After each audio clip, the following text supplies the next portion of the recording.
Welcome one, welcome all. Once again to the greatest show of them all. This is the NFC Beast Mixtape. You can listen to this podcast on any one of SB Nation's NFC East blog podcast networks. That is Blogging the Boys for Dallas Cowboys coverage, Bleeding Green Nation for Philadelphia Eagles, Big Blue View for New York Football Giants, or Hogs Haven for the playoff list, Washington Commanders. You can also watch this on the Bleeding Green Nation YouTube channel or the Blogging the Boys YouTube channel. He is Brandon Lee Gowton from BGN. I am RJ Ochoa from BTB. BLG, second time this week for you and I, second of three conversations that you and I will have. We should do this more often. How do we keep meeting like this? People really liked the other pod. It seems like got a lot of good feedback, so we appreciate that from everyone. I also wanted to give a little bit of a shout out here to our listener Sean, who in lieu of an Apple podcast review, which is what you should leave, 5 stars rating reviews. Sean did not, because he says he has an Android and listens on Stitcher. But he says he's an avid listener to all BGN content, but the mixtape is definitely a ritual listen every week leading up to the NFC East games. Admittedly, born an Eagles fan, but always look to me and RJ for an overall assessment of how the NFC East teams are performing outside of the Eagles-Dallas matchups, for which I think RJ, despite his protesting, is a bit of a quote-unquote homer. Your combined analysis, more often than not, fair and accurate. The back and forth is always entertaining and insightful. I truly appreciate that I can tune in every week and hear a new conversation. The mixtape is only behind BGN Radio with Jimmy Kempski and my weekly listens. Also, love the look ahead on the SB Nation NFL show. 5 stars every time. Appreciate everything y'all do. Fly, Eagles, fly. That is from, again, Sean. Thank you very much, Sean. And we don't say this often enough, but I think one of the best things about where we work is that we can be homers, right? Like that's one of the coolest aspects of our job. It is our job. To let the homer flag fly. Out of that homerism was born the NFC East mixtape. There are a lot of people who like the mixtape, so to speak. We got a lot of responses this week to you mentioned. I thought when you said Apple podcast review, I thought you were going to say applesauce. That was a very popular answer to the if you had to eat 5 pounds in an hour question. I get that. Like that is that's thinking and understanding the game. But so like I said, awesome times, whatever, the look ahead. It's not actually called the look ahead. I know that is much to your chagrin. Yes, it is. But people can hear us there later on this week. Earlier, just to kind of tie a bow on things in case somebody missed the first episode of the mixtape this week. This is our second. On the first one, we reviewed the Cowboys and Giants wins from the wild card round, and we touched on this week's upcoming divisional round matchup between the Eagles and the Giants. We had Ed Valentine on from that show, or on that show from Big Blue View. So we have to obviously talk about the Cowboys playoff game. So to do that, we are doing kind of a mini look ahead, even though we will do a normal look ahead this week. I've already had a conversation with this person on a podcast this week. So there's a lot of cross-pollination happening here. We would like to welcome for the first time ever to the NFC East mixtape, Rob Stats Guerrera from Niners Nation and the look ahead. Brandon, I did ask Stats before he and I recorded on the Ochoa what he would eat 5 pounds of in an hour. His first answer was celery. No. Why? Because I feel like it'd be the easiest, right? Because there's nothing to it. It's all water, basically. But you don't want to do that. You're by the whatever piece, you're going to be like, this is horrible. This is a bad decision. I hate celery. Your jaw's going to get sore. That's what I said. I said that physical activity of eating it would be uncomfortable. He did pivot to watermelon, which I suggested, and a lot of people agreed with too. So either one. Wow. Stats, how did you feel listening to us kind of like hyping up the mixtape? You're somebody who kind of notoriously hates on the mixtape behind the scenes. I don't like it here. I'm not going to lie. 49ers against the NFC East in these playoffs. Bring it on.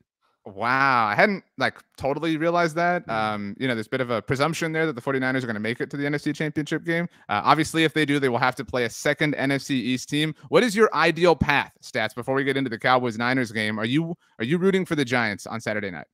Oh, 100%. Philly was my pick to come out of the NFC before the year started, so I clearly have respect for the Eagles. Yeah, I would take the 49ers against Daniel Jones any day of the week. Also, if the Eagles win the Super Bowl, Stats doesn't have to jump into a lake. Yeah, so you know what? That is... Go ahead, Stats. If the Niners get to the NFC Championship game, I feel like I'm good either way, right? Because either they're going to the Super Bowl or I don't have to jump into a state, so I can't lose. Very interested. to see how this all plays out. Well, we did talk Eagles Giants. For the record, Stats, who's going to win that game? We'll pick it and discuss it on the look ahead, but just so the NFC East Mixtape audience can get your thoughts. Philly's going to boat race them. It's not even going to be close. So you're laying the 7.5. You're fine. Oh, yeah, I would lay 10. I have no worries about this game at all. Sounds like a lock of the week candidate from Stats. Yeah, I think Philly's going to hammer them. Wow, Stats is notoriously very good at the locks of the week, Brandon. So you should feel very safe about this. Wow. Okay. Well, you're not here to talk Eagles Giants. I don't know why you went down that path, Stats. That's a mistake by you. The Dallas Cowboys will visit the San Francisco 49ers on Sunday afternoon, the nightcap, so to speak, of the divisional round. Brandon, Stats and I did talk about this. We defined this as a 30,000-foot perspective on the Blog on the Boys podcast network. Stats is going to use that audio too over at Niners Nation. So we wanted to get into like some matchup, more related things here on the mixtape. So maybe the first question should come from you, BLG, because you're the independent person here. Well, Stats, you said you're super confident that the 49ers are going to beat the Cowboys. Why is that? I just think that I remember how the 49ers played the Cowboys last year. Nick Bosa missed half of that game with a concussion. I don't know where the Cowboys are better, and the 49ers are clearly better offensively right now than they were last year. So I just don't see why the game would be any different. I don't disagree with the notion that the Niners are better than they were a year ago. This is something Stats and I talked about. I'm way more scared. I wasn't scared at all last year of the matchup. I mean, it was, and I told Rob this. I don't know if you remember, Brandon. The Niners won in Week 18, which set in motion a bunch of different playoff things, and that bumped Dallas up from the 4 seed to the 3 seed, which gave them the matchup of hosting the Niners in the wild card round. And every Cowboys fan was pumped and was like, "Oh hell yeah! Like we get Jimmy Garoppolo, whatever." And then got punched in the mouth. And so every Cowboys fan is afraid on some level. Like there's no Cowboys fan, I think, who thinks like this is going to be a boat racing sort of thing. Everyone has resigned themselves to this is going to be some sort of battle. Nick Bosa, this is maybe the most dominant season he's ever had. Stats, you can tell me if you disagree with that. And the Cowboys offensive line isn't bad, but it's kind of just average. And so it's a really terrifying proposition. And even if you survive on offense, okay, cool. Now you have to go handle Kyle Shanahan's offense yourselves. And I do think the Cowboys defense is more organized, I guess, to answer where they're better. And they're not as dependent on turnovers. They're still getting them, but they're not as dependent on them as they were a year ago. So, okay, so we've had like a very nice conversation on the Ochoa. We had a nice talk. I've just decided this ain't going to be that, okay? I'm going full disrespect mode. That's right. That's what the mixtape is all about. I think this is what's going to happen. Bosa and company are going to get after Dak, and we're going to see league-leading interception Dak Prescott and not Dak Prescott from the Tampa Bay Buccaneers. Because if you ask me, the 49ers defense do a lot of things like Washington's defense. And how did Dak look the last time he played Washington?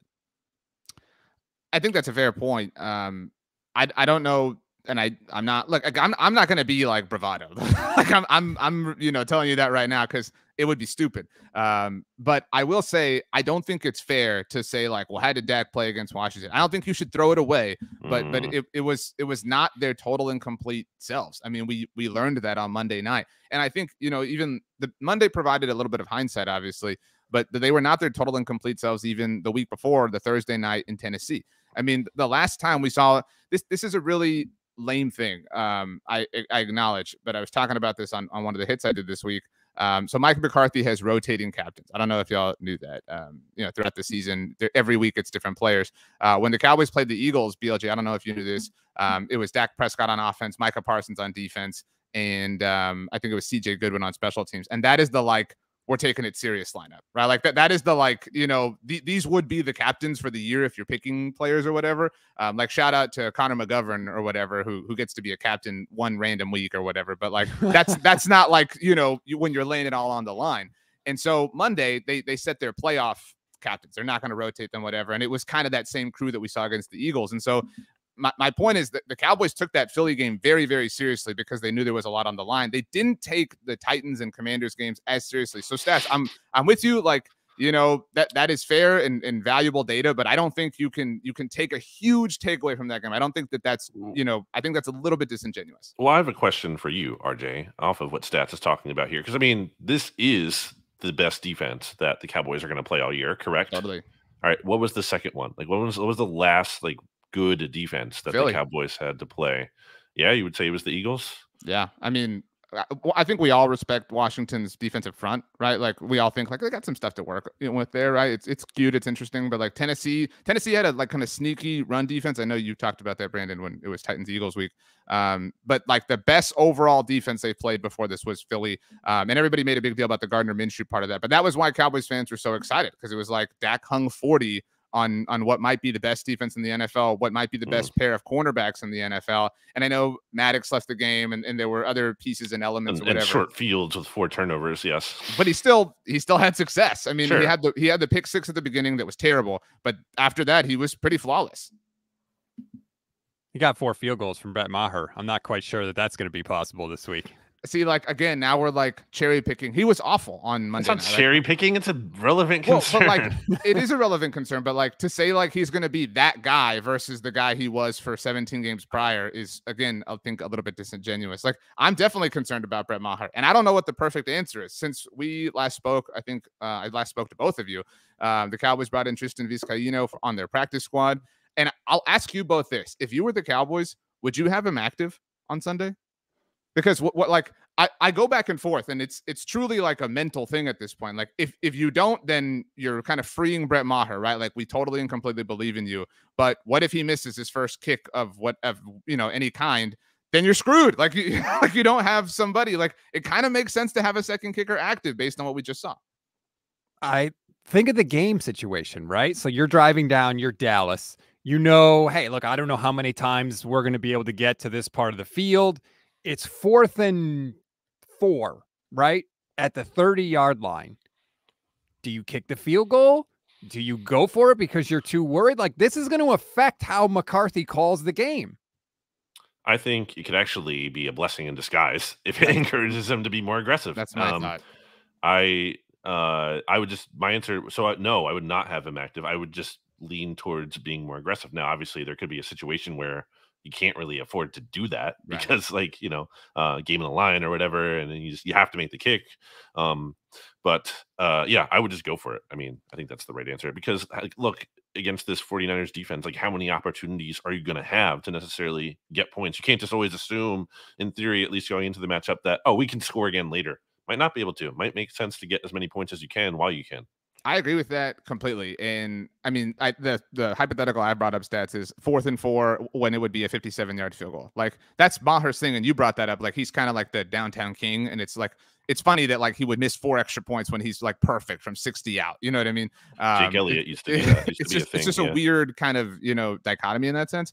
But yeah, and like to your point, Brandon, it works out if like the Cowboys go for it and they get it, right? Like, because then it's like, oh, this really was a blessing in disguise. But if they don't, then you like place, it's like reverse hindsight of like, oh, well, if they had Maher, they would have kicked that field goal instead of not getting that 4th down. I mean, you're the underdogs though. Like, go for it. Like you're not favored to win this game, so you should be being aggressive and trying to create an advantage. That's how I feel about the game overall stats, and that's why like I'm not like comforted by you. And I know we're having fun, but you being like, oh, I think the Niners are going to kick their ass or anything. But like, I don't know. I can't tell you the last, I think I brought up the 2009 divisional round against the Vikings. That was Brett Favre's like golden year or whatever in Minnesota.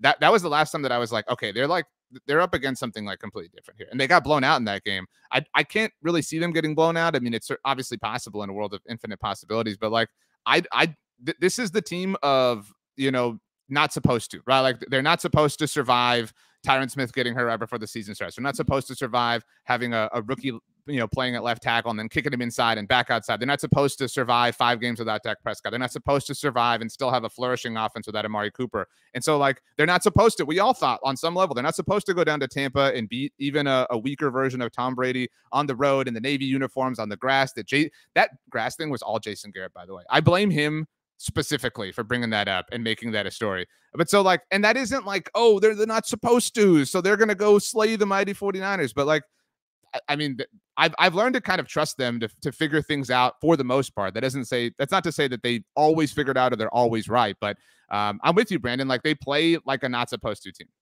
You think you're the not supposed to team in this matchup? I'm not saying they're the only one. I mean, like, and obviously the Niners have an incredible, like, who doesn't think that Kyle Shanahan's the best play caller in the NFL? Like, I would like to meet that person, right? And so I don't think anyone is trying to take away from Brock Purdy, but everyone understands like what Kyle Shanahan has built. He's Brock Purdy is Krang in the Ninja Turtles, right? He's the little brain inside the like mighty machine monster. And so, I mean, while I understand the difference at the quarterback position, Kyle Shanahan does loom as the big bad wolf in this matchup. There's no big bad wolf on the Cowboys side. First of all, you're being very nice. It's making it very hard for me to continue to be a jerk, but I'm going to try. Like, just a little thing that you said there. It's so funny to me that the Cowboys are inventing things that they think they overcame, right? They did. Broken down Tom Brady, and you overcame grass and the color blue. These are what? Stupid. I said they were stupid things. Like, they are silly. And like, I mean, again, my point is, I went into last year, and so I'm like kind of comparing it to what is recent. And look, I'll be the first one to tell you that I'm very like new to this. Like, you guys have had your teams in these big moments and whatever. Like, I was thinking, because everyone made a big deal about how it was the first road Cowboys playoff win since 1992, and I was trying to think of like the most recent ones for your teams. Right? There's a lot to choose from. Right? The first one that came to mind for Philly, that wasn't the Super Bowl, was the double doink game, right, in Chicago, right? Like, boom, like, and it was like not even a thing, right? It's like, oh, we won this playoff game on the road, ho hum, you know what I mean? Like standard operating procedure. Like, but and that's where like people so often blend the history of the Cowboys and the nostalgia of like that's who they're supposed to be, and they put that responsibility on the shoulders of the current team, which is whatever. But like that's these moments are big time. Like, you talking about the color blue, that's a thing. Like, that's a thing when you've lived this life. That's not a thing.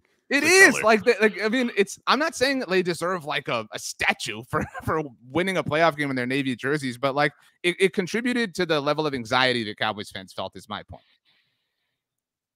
Yeah, I mean, I don't look at that as any sort of accomplishment whatsoever. Because your team kicks ass. Because you're used to your team winning, and that's a very different feeling. Do you want to hear a crazy stat? If the 49ers win this week, they will have not lost in the playoffs before the conference title game since 2002. Now, some of those years, of course, they didn't make the playoffs, but it is a weird thing to get to the playoffs and go on this run like every time. It's kind of wild. And I keep telling Niner fans, you better appreciate it because this is not normal. You're the second person this week on the mixtape to bring up a stat like that. What is it, BLG, that Ed brought up? Every time that the Giants have won a playoff game since 2000, they've made the Super Bowl or something like that. Or is that Eli? Right. I mean, Eli would make the playoffs, he would go. But all it proves is that like they were only successful those two times, and they were wildly successful when they were. But I mean, it's not the same thing as your Niners stat, but it's like the same in a literal sense. I don't know. What are your thoughts overall, Brandon? I wanted to ask Stats what his biggest. So you are so confident in the 49ers. Then what's like your biggest concern? You have to be worried about, or like if you're going to be concerned about something, what does concern you? Tony Pollard. He's incredibly explosive. He's clearly the best weapon the 49ers have, just because it's easier to get him the ball than CeeDee Lamb. Like, Dak still has to drop back and have pass protection and all that. You can just hand the ball to Tony Pollard. He is so explosive. He is so much better than Zeke. Like, every time the Cowboys hand the ball to Zeke, I'm going to say thank you. Like, that is a win for the 49ers because it's not in Tony Pollard's hands. If he can keep them ahead of the chains, especially having success on first down, that's going to open up much more options for Dak. The play action game, the deep passing game, which is really where the 49ers are vulnerable. They've given up 8 touchdowns of 50 yards or more this year. That is the most in the NFL. So if Pollard is having success on first down early, then the Niners defense is going to be back on their heels a little bit. And that is not how they are built to succeed. So I agree with you, obviously, that Tony Pollard is amazing and by far the most explosive weapon that the Cowboys have. Do either of you know, or would you guess? Maybe you don't remember stats, but Brandon, how many times did you guess Tony Pollard touched the ball in the wild card matchup last year? I want to say 8 times. Stats, what would you guess? I was going to say 10. 6. And they took a lot of criticism for that. I mean, understandably. So it was a really rough day for the Cowboys in that sense. And Tony Pollard is incredibly explosive, but I think number 2 on this list, and we all understand, is CeeDee Lamb. CeeDee had 6 touches as well. So you're talking about your 2 most explosive players touch the ball, fewer than 15 times. Like, that's not the way. Tony Pollard had 15 carries on Monday night. It's just an example. So like, I do think there is a sector of football fans that think the Cowboys are going to pound the rock with Zeke, but that's I can tell you that's not who they are. Like, they still use Zeke and incorporate Zeke, but he really kind of is just like their short yardage back at this point. And Monday night was proof of that. Like, we saw Zeke utilized at different times this season, but on Monday night when it was win or go home, it was Tony Pollard who had the most touches on the team as far as running backs are concerned. Finally. I mean, what has taken so long, really?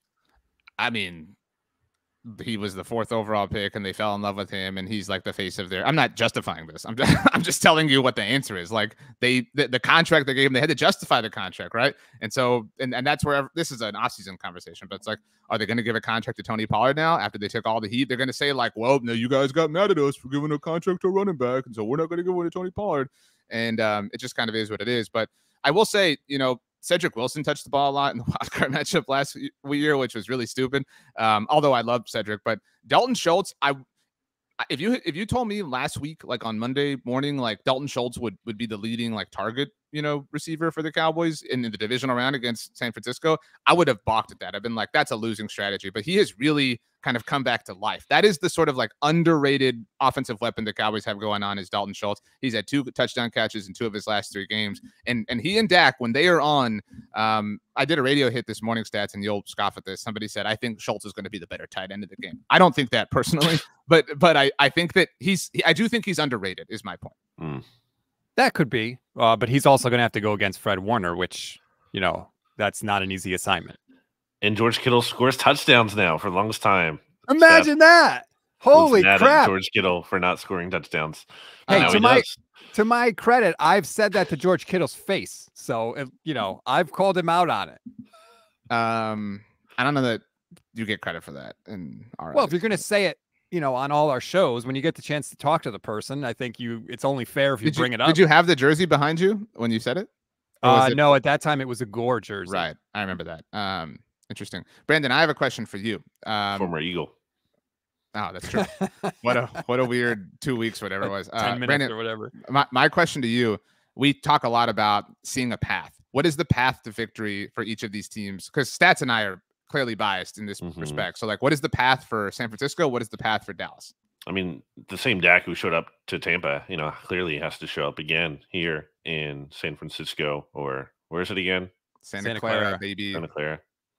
Yeah, dumb. Anyway, I mean, it's very strange that it's so far to me. And that's something that's not unique to just 49ers, but also literally every other team in the NFC East. All right, Philly Stadium is in Philadelphia. We're talking about seeing a path for these 2 teams. Anyway, I think that the same Dak has to show up. That's clear. For the 49ers, I mean, I don't really know what their weakness is. I mean, Stats, I've been wanting to pose this question to you. Like, when was the last, I guess, a really good 49ers win this season? Like an impressive kind of resume boasting. That's not a term. What's the best? Yeah, boosting. What's the best win you think? Like, if you can take one win to be really happy about and brag about, which one would you pick? I mean, they've scored at least 37 points in the last 4 games, which I think is pretty damn impressive. If you want to give me an opponent that was like really impressive that they beat. Like a mantle, really quality win. Something you put on your mantle. They torched the Dolphins, who at the time were playing great. And not only did they torch the Dolphins, that's the game Jimmy Garoppolo got hurt and Brock Purdy played 90% of the snaps. And he came in with no reps with the first team, not knowing, anything really. And they beat Miami 33-17. They crushed them. And that was with Tua. Okay. That's a fair answer. I think they kind of were faltering a little bit, or started to afterwards, and maybe, give the 49ers credit for making them do that. But point being is, I'm not saying the 49ers are frauds, because I think what they've done is incredibly impressive. I'm also a big D'Amico Ryans fan. But I just, I'm looking at their schedule here, and it's not like they are like chock full of, wow, they beat this team. And then part of that is just playing in the NFC. There aren't a lot of amazing teams to play, and they didn't play the Eagles or the Cowboys in the regular season, who are 2 of the more legitimate teams in this conference. So not blaming them, but I guess if that's one thing, maybe is that it's not so much path to victory as much as like maybe we're overrating the 49ers a little bit based on what they've done. And to me, like, I'm not really the beating the Seahawks to me wasn't like, wow, they beat the Seahawks. That's incredible. I thought in both games the 49ers played the Seahawks this year, they weren't even close. And the Seahawks really fell apart, I think, at the end of the season. They had an impressive run earlier in the season. So that wasn't like shocking to me. Great win and really impressive that they were able to dominate them in the end, despite the fact that they looked like they were down at one point, 17-16. But now I'm just rambling. I don't know. Well, first they beat the Seahawks when the Seahawks are playing well in week 2, 27-7. Sure. So we beat them when they were playing great, and we beat them when they were faltering, as you put it. We dominated in week 2, just for full context. So without Dak Prescott. My question about the schedule thing, and I agree, like you can look at the 49ers schedule and call it into question. The problem, like you said, is if you don't play the Eagles or the Cowboys, who in the NFC could you have played where you would have been like, there's your impressive win? There's nobody else. I mean, the answer to some extent would have been the Vikings, right? Like that was I'm not here to, open that can of worms, but like the Eagles win over the Vikings was an impressive one, right? That we talked a lot about, Brandon, right? And obviously the Cowboys win, and that really boosted the Packers stock, like right near the end of the regular season. And the Giants, I think would have been, I mean, it wouldn't have been at the time, but like now looking back, like it's really impressive to say the Cowboys swept the Giants, right? Like as an example, just because of what they've done. But yeah, like is anybody like at the time I felt like the shutout of the Saints was impressive for the 49ers. But again, it was kind of like, well, like you can kind of everything. It was away. a 13-0 too. I know. So Stats, I wanted to ask you a question like along these lines. And we talked about this, like not every fan represents the whole fan base. So like there are some, Niners fans that are like, oh, we're going to blow out the Cowboys. And there are some Cowboys fans that are like, Brock Purdy sucks. We're going to expose him. Nobody's here to say anything stupid like that. But I did see this tweet floating around on Wednesday. And it was about the Purdy era specifically. And obviously it's been incredible in the story and Shanahan, we know all the stuff.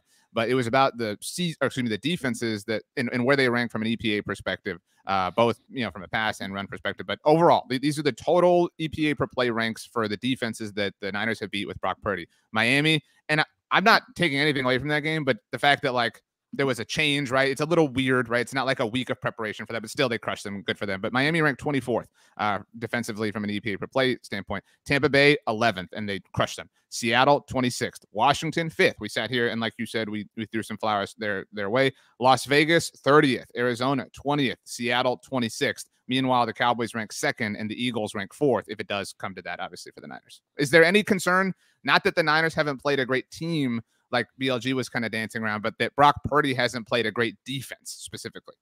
Yeah, I think it's pretty clear that the Cowboys defense will be the best defense that he has played. But look at the scores of the games you're talking about, right? He's not just eking by. Right. These aren't 13-0 victories that Brock has had. They are crushing teams, which is what you should do if you're a good team against a bad defense. So even if you want to say maybe the Niners will score 10 less points than they usually score, that still puts them at about 28 points in the game, which is certainly enough to win with. So I agree that there could be a little regression there, a little return to earth, but with the way that they have been going, that's still going to be certainly enough to win any game with the defense that they have.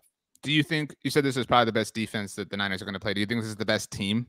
Actually, I have two questions. Do you think this is the best team they're going to have played all year? And do you think this is the best quarterback that they're going to have played all year? No, because they played the Chiefs earlier. Oh, okay. Okay. Then second best. Obviously, Mahomes is Mahomes. Yeah. Most complete headline. Team. RJ thinks Dak is better than Mahomes. I would say the most complete team for sure. Like the Chiefs defense is nowhere near the Cowboys defense. They play Justin Herbert, who can put up points. The Dolphins were putting up points at the time. So like they've played teams with one good unit, but I would say the Cowboys, and then if it gets to that point, the Eagles would definitely be the two most complete teams the Niners have played. Interesting. Brandon. Stats and RJ. What's the injury situation with each team? I want to get the inside intel here.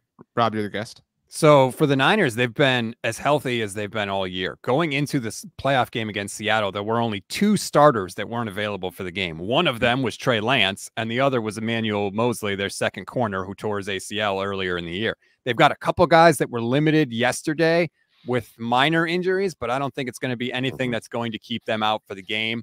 The one that does scare me a little is Javon Kinlaw was limited with a knee injury. That has been a recurring thing for him. He's had a ton of problems with it. Kyle Shanahan literally said this week he didn't think he was going to be able to come back and play at all this year. So to see him limited again with a knee injury is a little concerning because he's really a guy that takes up a bunch of space in the middle of that defensive line. If he's not there, that's going to be a lot easier for Tony Pollard, who, like I said earlier, is the thing that scares me about the Cowboys. On the Cowboys side, everyone is, relatively healthy, right? Like, and by that I mean like looking like they're going to play. The only one is Jason Peters, and if you define him as a starter, that's up to you. I will say the Cowboys did start him on Monday night, which was strange, and they started him at left tackle, and they've again had kind of a rotational system happening all season because of the Tyron Smith thing. But not that like having to move or adjust to that is not a big deal, but like it kind of isn't, just because of the changes they've had all year. From an offensive line standpoint, they'll have Tyler Smith at left tackle and Connor McGovern will play left guard, and everything else will be the same. That does limit them from utilizing their jumbo package where they put McGovern at fullback. They don't do that a ton, but it is something at their availability if they want to do it, if McGovern is not starting at left guard. So yeah, Jason Peters kind of the only one. Jaron Kearse, seems like he's going to play. That was a big one. And he's going to be counted on to kind of neutralize George Kittle. That's Jaron Kearse. He is one of the defensive captains of the Cowboys. He's been so good for them since nobody knew who he was when the Cowboys signed him before the 2021 season, but he's really become one of the best players on the team. But yeah, from an injury standpoint, the Cowboys are, again, about as healthy as you can be with the context of the fact that it's the divisional round of the playoffs.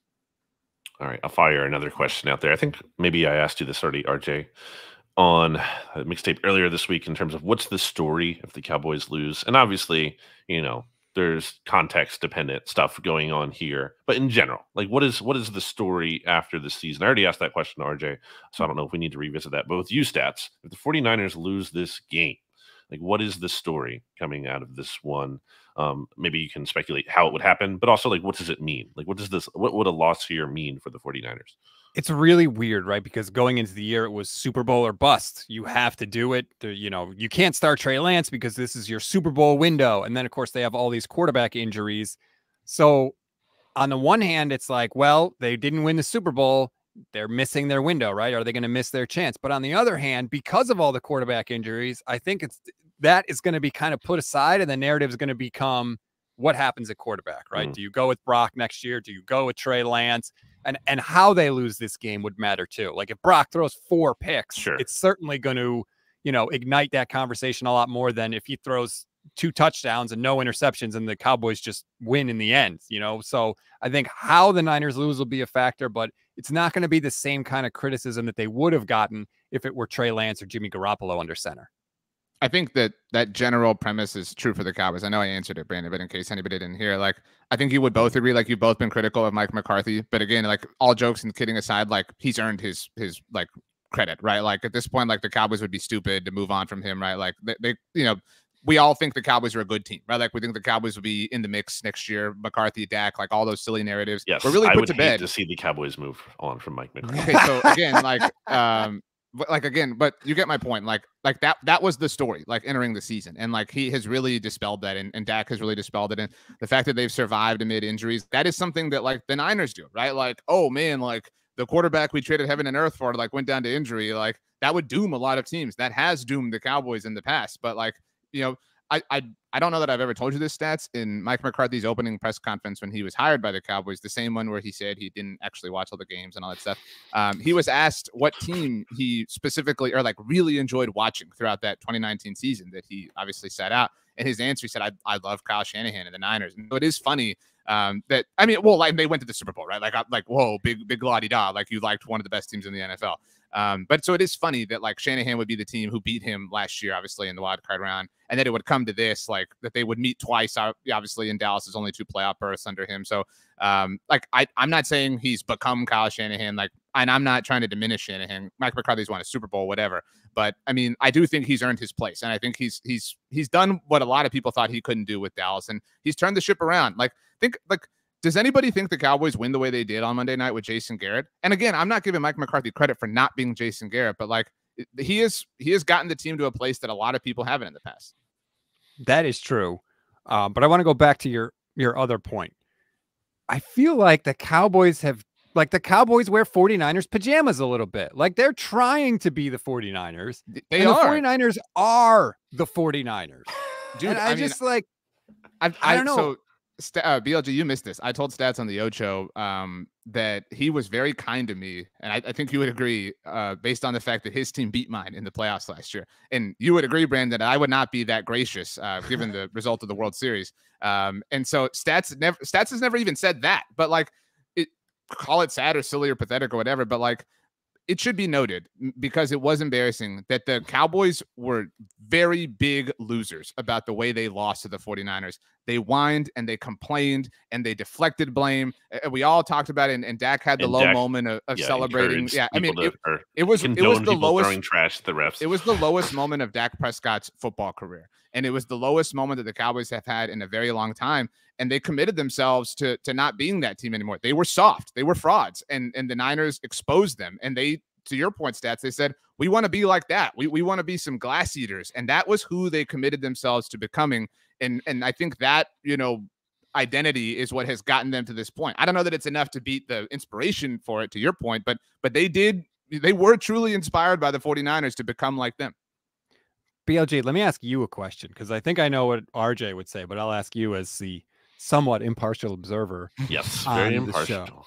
I think that much is clear, right? You have no bias against the Cowboys whatsoever. I totally forgot the question I was about to ask. I thought you were gonna. I was excited. Yeah, that was super. That was a really big. We're not a great question. We're not editing this out, Stats. So no, we're keeping that in. Oh my goodness.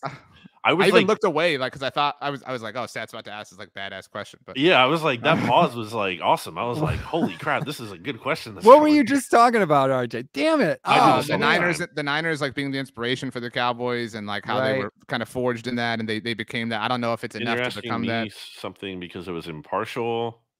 I totally lost. I thought you were going to ask BLG like what it would be like if somebody tried to become the Eagles, or if the Eagles are trying to become. That was what. I got it. There it is. He's got it. I saw the clip of Dak on the Monday night, the go for bleeping 2. Right. Yeah. And it made me think, because Dak he's very savvy, he's very smart and very aware in his career. That's why the refs and the garbage thing was such a jarring thing for him to say. I feel like Dak recognizes the moment, and I think he's feeling the pressure a little bit of like, I'm the Dallas Cowboys quarterback. We haven't done it. Everyone's talking trash about us. Everyone's talking trash about me specifically, especially in the playoffs. And I don't want to get knocked out of the playoffs again because of some stupid kicker. I think that, to me, showed that he's feeling the heat a little bit. Would you agree? So Dak is okay with other people, throwing trash, but he's not okay when the trash is coming his way. Interesting. I do think there's something to that, and there should be, right? Because Dak, prior to Monday night, had only won one playoff game, and it was against the Seahawks. And RJ is going to love what I'm about to bring up. And they were not the Seahawks were, for some reason, not trying to win that game because they refused to pass the ball. I've had this conversation for 4 years. I have no you're not like hurting me, so I don't know. I'm not hurting you. I'm just saying you hate when I bring, or probably annoyed when I bring it up. That was just like the most perplexing game I've ever watched. Anyway, and now they beat the Bucks, but okay, people are gonna be like, oh, it's just the Bucks. It's Tom Brady. They were below 500. They finished 8-10, and there were 6 teams that had that had a worse point differential than they were not a good team. They should not have been having a home game in the playoffs. But now is the chance to go out. And it's the opportunity to beat the team that ended your season in it's like redemption. That's what this season is all leading up to. And if you lose, like I said on the mixtape earlier this week, it's very much, is this team's ceiling? Like we can maybe win a playoff game, but then we're just going to get beat by the 49ers. Stats just disappear. Left for a second. We'll get him. Keep that again. We're going to keep all this in. Okay. Is he okay? Did he have to go? I don't think he had to go. What if he just got bored and just left the show? He hasn't sent me a Slack message, so maybe his connection went out. I thought he was moving. I didn't think he disconnected. While we're waiting for him to come back, how embarrassing was it that he forgot his question? I do that all the time. I'm really good at remembering things long term. I have a really good memory and weird specific details. But that's why you have the job. Like, that's why we have the jobs we do, because you can remember weird Eagles things or whatever. But I forget, I'll put my phone down somewhere and I'll be like, where did I put my phone? And I just did it 10 seconds ago. I have no idea where it was. For some reason, I just space things like that. So I do that all the time where I'll forget things.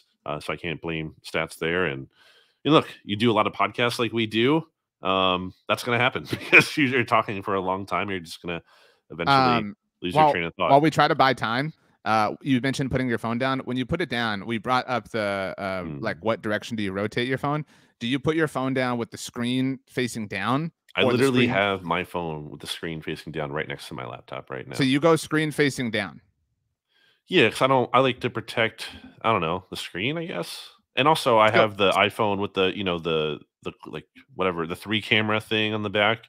Right. So that kind of bumps out a little bit, and it's not, if you lay it down on that side, it's not. Then it's like kind of like topsy-turvy, whatever. Yeah, it could move a little bit more, whereas when I put it the face down, it's more secure. It's not going to like move or shake anyway. Yeah. Stat said he thinks he lost internet. He said, hang on. So we have to keep tap dancing here. I usually go screen up, I think. But I will say this. If the wife and I are watching a movie or something, I go screen down. Because we're like, we've got like the lighting and everything. Like, I don't want the flash, you know what I mean? Like happening or whatever. What other random things can we stall with? By the way, I ended up seeing M. Thregan or Megan. Oh, I haven't seen that, but okay. I'm not going to spoil anything. But what is up with people talking in the theater? Is that like something people just do now? Have you gone anywhere? Like, I feel like I don't go to a ton of movies. Seinfeld-ish, by the way, like, what is up with people talking in the theater? I did.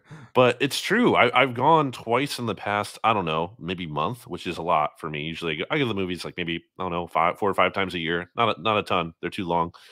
But the last couple times I went, it's got people talking. It's like, what is this? And it's also, I don't know, maybe it's one thing if it's like short and it's during a loud sequence. I don't know. I'm not saying like, there aren't extenuating circumstances or whatever, but this was like during some quiet parts too. And I'm like, seriously? Cool. I can hear like every word you're saying. I will say this. I'm very particular about like strategizing like the movie theater experience. Like I will specifically go pee like after one trailer, you know what I mean? Because I want to empty the tank, you know what I mean? Like I want to make sure I don't have to go when the movie's on. By the way, that means this week on both mixtapes I've referenced poop and pee. What is going on here? So that's that. I was thinking about this along these lines because we do have to keep tap dancing, obviously. I think the last movie I saw in theaters was Avengers Endgame. I'm pretty certain. Wow. I haven't been since the pandemic began. Sure. And just like at this point, like don't want to come in or like I don't feel the need to go to a movie. RJ's typing something to Stats. Well, Stats sent me a message, said black screens and silence. That could be like an album name. Yeah, that's good. Which band? You're referring like you have like a lot of deep cut, like angsty. I feel like alternative stuff you'll mention on. Like you bring up like Dashboard Confessional, Vindicated, great song. Great song. I mean, I remember that song more because of the movie, though, because Spider-Man 2. Like, I'm not a big like Dashboard fan. What was the other big one they had? Hands Down? Hands Down's the song. Hands Down's probably the biggest one. Good one. I think I sent you an Instagram message once when you were. I don't know if you posted on your story. Was it Coheed and Cambria? Yes. Yeah, they're famously my Twitter header. Right. The Suffering is one of my all-time favorite songs. The cool thing about that, and Stats is back here, by the way, for the audio listeners, so we'll get to him in a bit. But just the last thing on that is that I like it when a band has different songs, like kind of genre songs. Like this, like The Suffering, for example, is more like a more poppy song for them, whereas they have more metal songs or even some slower songs. So yeah, it's like synthetic pop. Like it's cool. Like people like what is it, the 1975? Like they like that group now. Like that's like The Suffering is kind of that vibe. Like same for me. Stats, are you a Coheed fan? No. Nope. Are you a Death Cab for Cutie fan? Do you like fan? music, Stats? I love music. Are you kidding me? I absolutely love music. What are your some like songs that you liked in high school, Stats? Let's give us those. That you had the 8-track. Can't name a song. Loves music. I do. Can't name a song. I was a John Mayer fan in high school. Big John Mayer fan. That is a very. Well, who do you like now? I don't like any new. I don't know any new music now. Wow. Well, I mean, it doesn't have to be a new music, but just like, what would you listen? Let's say after this podcast, you're going to go listen to some music. What are you going to put on? I would put on anything except country or like death metal. Wow. Can you play any musical instruments, Stats? Yeah, you used to play the piano when I was a kid. Nice. I love a piano. Great instrument. I can play the xylophone, which is the same thing, like from a note standpoint. But wow. Okay. you should be really proud of his stats. We tap danced a lot while I'm you sorry, were super unprofessional. There's an Xfinity person like literally on my street fiddling with stuff. So I just went outside and screamed at them, and now we're back. Okay, well, Brandon was kind of finishing his point that you brought up, and I think I can't remember at this point. Like all the podcasts blend together for me. Like you guys know what this week is like. I was to tie a bow on what I was saying. Like 10 minutes later, I was saying that it would just feel. I feel like for Cowboys fans, similar to some points of the Jason Garrett era, where it's like you just feel like there's this ceiling. Like we can't get by it. We didn't make the championship game again. We lost to the 49ers again. And it's just like, what was this great year for? Like, what is it all for? And how are we going to get better? How do we actually get this monkey off our back and finally break through? Stats, I wanted to talk about what Brandon said, but you raised your hand very politely. So I don't know if you wanted to clap back on something. No, I was just ready in case you were going to pull a me, BLG, and forget where we were. I had remembered the thread. So go ahead, RJ. Well, Stats, I agree. And I've talked about this a lot on different shows, obviously, but and I really can't remember if I brought it up to you, but the Dak go for effing 2 line, about Brett Maher. And I agree with what Brandon said about how like there's a clear like pressure, and because there should be, right? Like, and we all agree, like, no, this is not a shot on Jalen Hurts or Brock Purdy or Patrick Mahomes, but like it's a little bit different, right? For Dak Prescott and the pressure and like the ghost that he's chasing and fighting and whatever you want to call it. And I can tell you, and you brought it up, Stats, like I have never, ever, except for the post-game, moment, and that wasn't on the field. Like I've never seen Dak like show that kind of emotion mid-game in 7 years. I've never seen that. So it was very strange.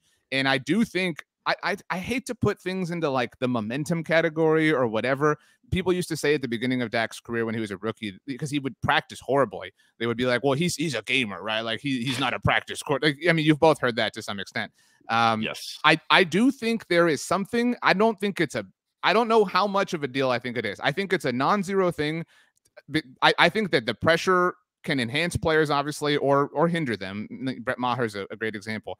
But I do think that was working to Dak's benefit on Monday night. I do think that Dak was like, this one is for me. Like, no offense to, and I've made this joke a lot of this week. No offense to Leighton Vander Esch or Jaron Kearse or Trayvon Diggs or Deron Bland or Michael Gallup. This does not impact their lives the way that it impacts mine. And I do think that we saw Dak play that way. And I think that they've tried, the Cowboys as a whole, and this does predate Dak and Zeke to that point, they've tried to ignore that. They've tried to be like, no, it's just another game. And I think there's something to like embracing the fear. Like to go back to music, and we talked about this at BTB, Papa Roach said it. The scars remind us that the pain is real. There's another one of those references. The pain is so real, and the pain is staring you right in the face this week. If you're the Cowboys, like that is the team that like they cut you. They're the ones who gave you that scar that you wear. And so I do think it's a powerful reminder. Obviously, it can serve to make you kind of play too hard and maybe get in over your skis a little bit. This is their last resort. Jeez. Yeah. See, I do think wow, part of it we might be overrating part of it or overstating part of it's just like a natural human reaction, right? We all felt the same way. Like literally just go for 2 at this point. Like, come on, what are we doing here? And I think I think you both agree. There are some people that are like, what a loser, Dak. Like, come on, bro, you threw it. It's like, dude, come on. Like, he just had a natural human reaction. He was frustrated and he let his emotions get the better of him. So I didn't see a lot of that. I have no problem. I've seen some. So there was a clip. I don't know if you guys saw it. The DallasCowboys.com team does a great job with this Sounds from the Sideline series they do. And there's a clip CeeDee Lamb was pumping him up. And so like I tweeted the CeeDee Lamb clip out, and CeeDee was really actually very sweet. He was like, and he said, dude, you've bailed us out. You know what I mean? Like, so we've got you. And there were several, I mean, it was a handful of people that were like, oh yeah, meanwhile, Dak is slamming his helmet. It's like, dude, that's dumb. Chill out. Yeah, because nobody's going to rip CeeDee Lamb or Maher the way they're going to rip Dak if the Cowboys get eliminated. So it's... And just to piggyback off that point, Stats, I think there are 2 people that acted, with that authority on Monday night. And we'll see what they do on Sunday. And Dak is one of them. Mike McCarthy's the other. Like, they're the 2 who acted like our football lives are on the line. Like, people are going to say things about us contingent upon what happens here tonight. And, they played the way they did. And so this is... And to your point, Brandon, I mean, this is why you were hired, Mike McCarthy. Like, yeah, I will give you all the props in the world for doing this and persevering and surviving, all of the chaos that this season brought. But the Niners had a lot of chaos. The Eagles had chaos. Everybody has some chaos to some degree. You were hired. Jason Garrett got here. Jason Garrett got to this point 3 times. You were hired to get past this point. The Niners are in your way. That sucks, man. Even if you get to the Super Bowl, Patrick Mahomes might be in your way. At some point, you have to be enough. You have to be the reason. And they played like that on Monday night. And I don't know that it'll be enough, but I do trust them to play that way, to give it their all. It just might not be enough this week. I don't know if that makes sense. I have one more question, and it's for the both of you. And it relates to something we talked about with Ed Valentine earlier this week. And part of why Ed is excited for this week's Eagles-Giants game is that all the pressure is on the Eagles. So like, oh, how stupid of Ed to be excited. Yeah, there was a tone there. That was so dismissive. Yeah, it was. Wasn't trying to do that. Sorry. But part of the reason he said he's so excited is that, well, I think part of it is a little funny because it's like when you're the underdogs, yes, you have less pressure, but also you're not as good. So there, it goes hand in hand. But anyway, getting to the spirit of the question, Ed was saying, all the pressure is on the Eagles, and certainly that's true. The Giants are playing with house money.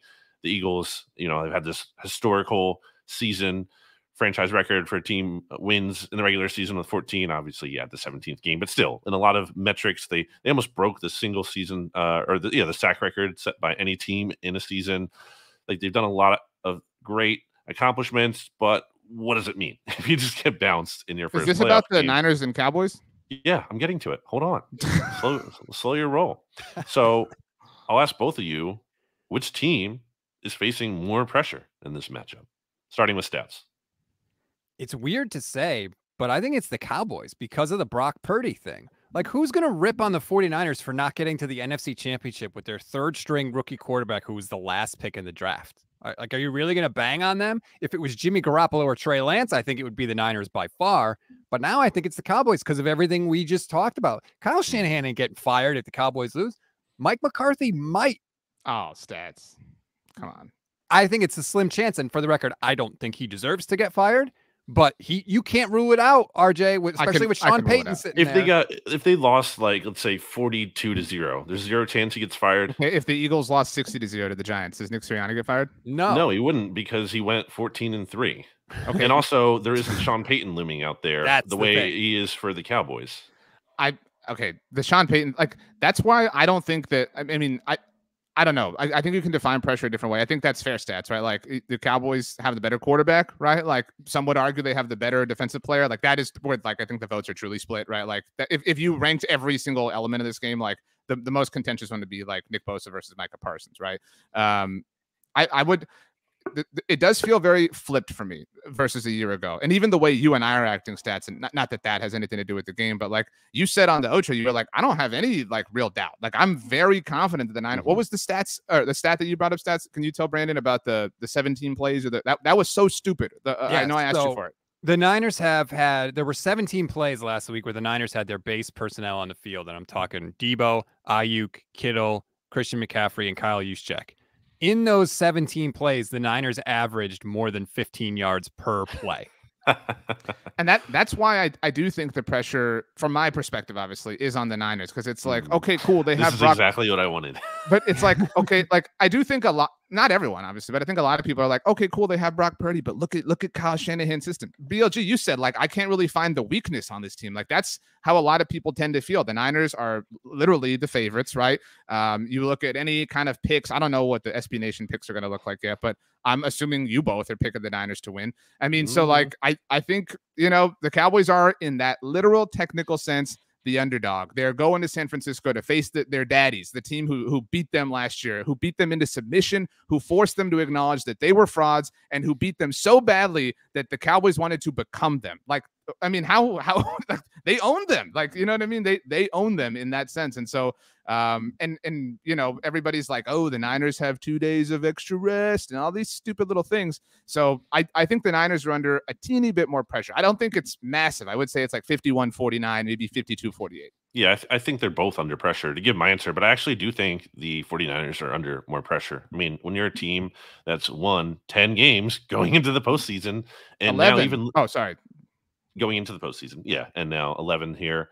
And you have the best betting odds now. They've overtaken the Eagles in the NFC. And I think just even from like a vibe, like any kind of podcast you listen to, like the SB Nation NFL show or whatever kind of national coverage, I think most people would agree And if you're going to rank the teams right now, I think most people would put the 49ers ahead of the Eagles. I think everyone views them as the top team in the NFC. So I think there's a lot of pressure on them to be this team that everyone thinks they are. Whereas the Cowboys, again, there's still pressure. Don't get me wrong, but I just think it's less than San Francisco's.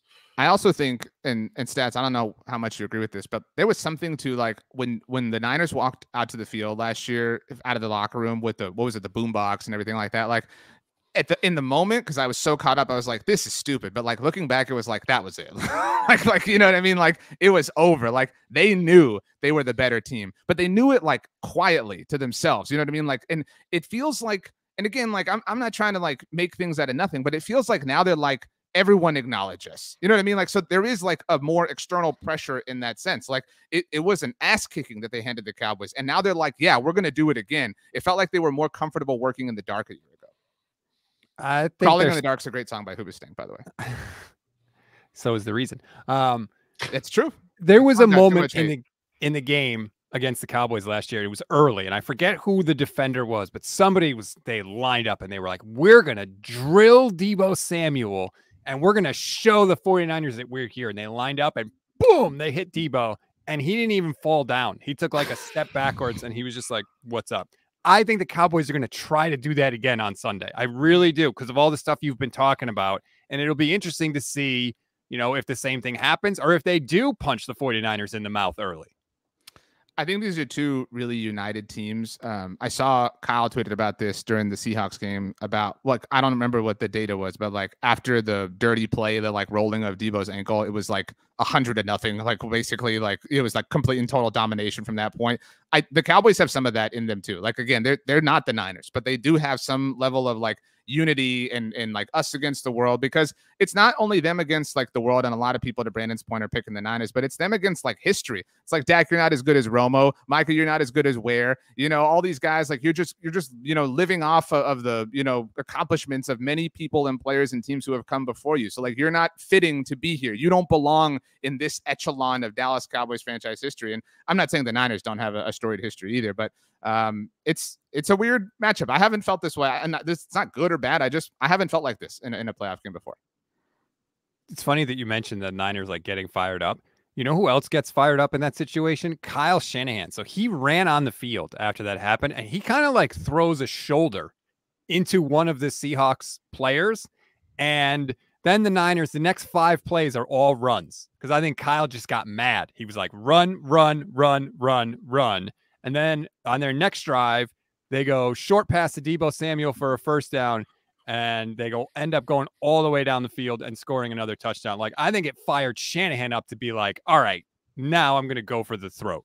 I think we should get out of here, right? Because we still have to save some stuff to talk about on the look ahead when it comes to this game. So I have 2 final questions, one for each of you. Brandon, who wins this game? You reserve the right to change or adjust or whatever when we do official picks on the look ahead. Cowboys win. Whoa.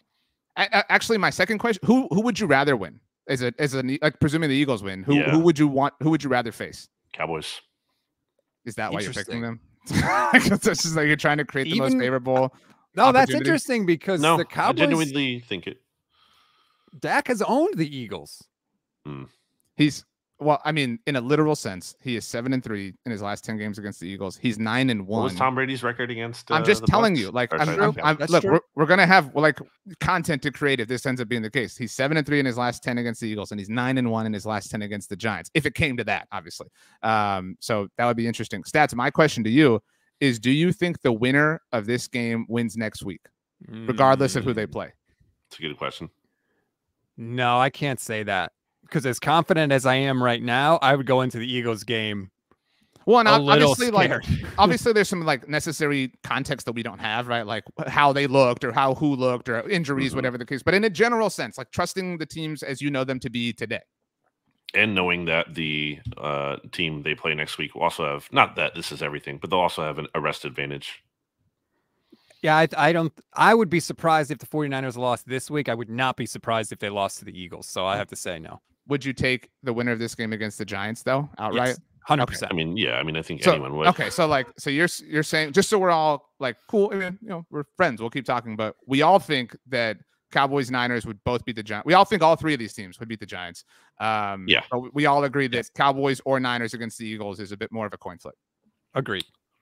I think Eagles beat the Cowboys. I don't know how to feel about the 49ers. I just think specifically how that defense matches up against the Eagles offense is a big question mark. But if you're not sure how the Eagles would play against the 49ers, why do you think the Cowboys are going to beat the 49ers? Because I think that actually, yeah, that's the question. Why do you, because you picked them, why do you think the Cowboys are going to beat the Niners? What's my biggest reason for anything that I do in life? What is oh my gosh, he's one word? Vibes. It's all vibes, baby. What are the vibes then? Who's got better vibes than the Niners? What are the positive and negative vibes here? It's tough. The vibes are, look, this is why I am paid the big bucks to read these kind of things, to analyze these kind of vibes.